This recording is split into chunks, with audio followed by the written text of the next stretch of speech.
எங்களாக போகுதோ தலைப்பு செய்தி அப்படின்ற மாதிரி. அப்பாவோட வாசி அப்படின்னா, அதாவது இந்த படத்துல அந்த துண்டம்மாங்கிற ஒரு கதாபாத்திரம் இருக்கு இல்லையா, ரொம்ப பிரமாதமாக நடிச்சிருக்காங்க.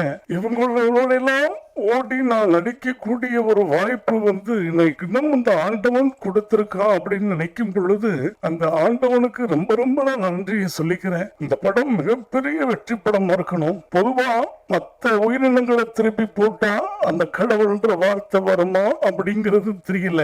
ஆனா டாக்க மட்டும் நீங்க திருப்பி போட்டீங்கன்னா அது காடுன்னு வரும். அவ்வளவு அழகாக நடிச்சிருக்காங்க.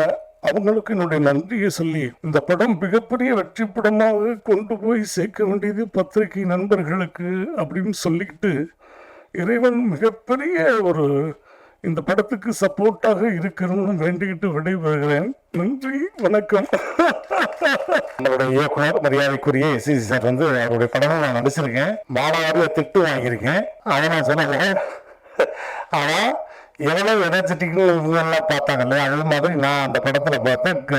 கிரேன் ஷாட்டு, ஜேசிபில இருந்து கீழே குதிக்கணும், கீழே ஃபுல்லா மணல், நல்ல மொட்டை வெயில், அவர் வாட்டு ஒரு ஏறி போறாருங்க. ஜேசிபில இருந்து எப்ப குதிக்கணும்னு சொல்லுங்க, குதிச்சுறேன் ரெட்டியா இருக்கா அப்படின்னு. நாங்கெல்லாம் நெஞ்சில அப்படி புதுசா கையில பிடிச்சு, என்னப்பா ஒரு வாட்டுக்கு மேல குதிக்கிறேன் சாப்பிட்டு சொல்லுங்க அப்படின்னு. அவ்வளவு தூரம் சின்ன ஹில்ஸ்ல ஏறுறாரு, உருள்றாரு. இவர் உருள்றத பார்த்து எனக்கு என்ன பண்ணணும், நம்மளே இதே மாதிரி உருள வருவாரோ, நம்மளே குதிக்க சொல்லுவாரோ அப்படின்னு நான் பயந்துகிட்டு இருக்கேன். அப்புறம் இடையில தான் நான் கொடைக்கானல் போகும்போது பார்க்கணும், பாப்பா பார்க்கணும், ஷூட்டிங்கை பார்க்கணும் அப்படின்னு போகும்போது ஃபேமிலியோட போகும்போது கிட்டத்தட்ட ஒரு மணி நேரம் அவருடைய ரூம்ல கதற சிரிக்க வச்சுட்டு வந்தேன். அது எனக்கு இன்னும் லைஃப்ல மறக்கவே முடியாது.